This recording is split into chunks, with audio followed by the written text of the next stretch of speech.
This week I have the absolute pleasure of talking to Sarah Smith. Sarah is a fairly ubiquitous presence. You'll have seen her preaching the word, you'll have seen her leading meetings, you'll have seen her doing the comments. But today we get to find out a little bit more about Sarah the person. Sarah, would you like to tell us a bit more about yourself? Okay, so I am Sarah, obviously, and I grew up in Manchester.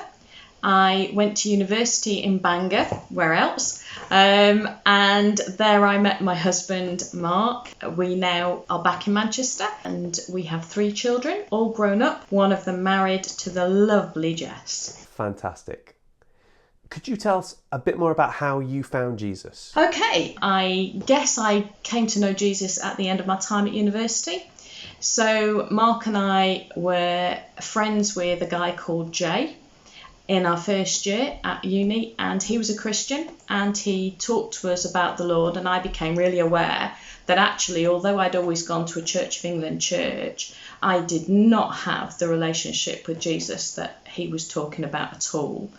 But you know, I was also really aware, the more he talked about it, the more I was really aware of the cost. And for me, the biggest cost was I understood that if I made Jesus Lord of my life, and more importantly, if Mark made Jesus Lord of his life, then I wouldn't be number one in Mark's life anymore.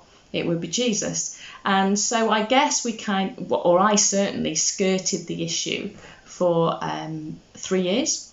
And Jay, the guy from uni, just loved us all the way through that.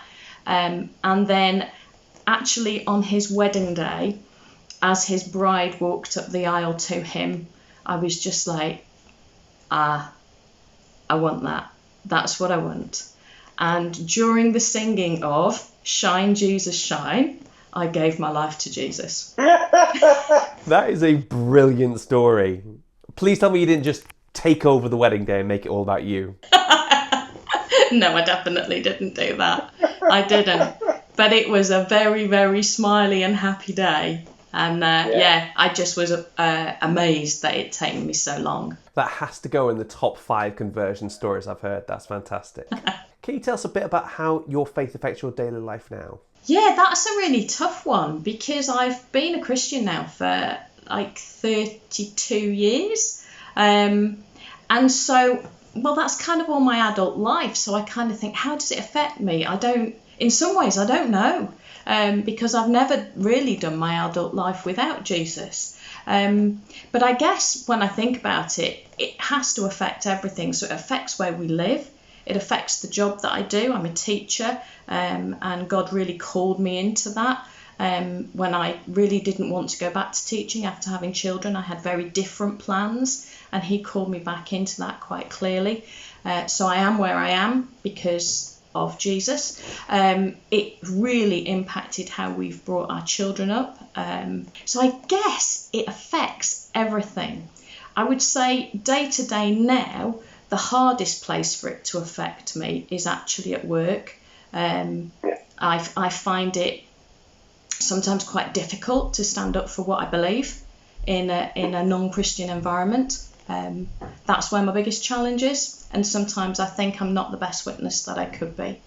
I guess that's my biggest struggle.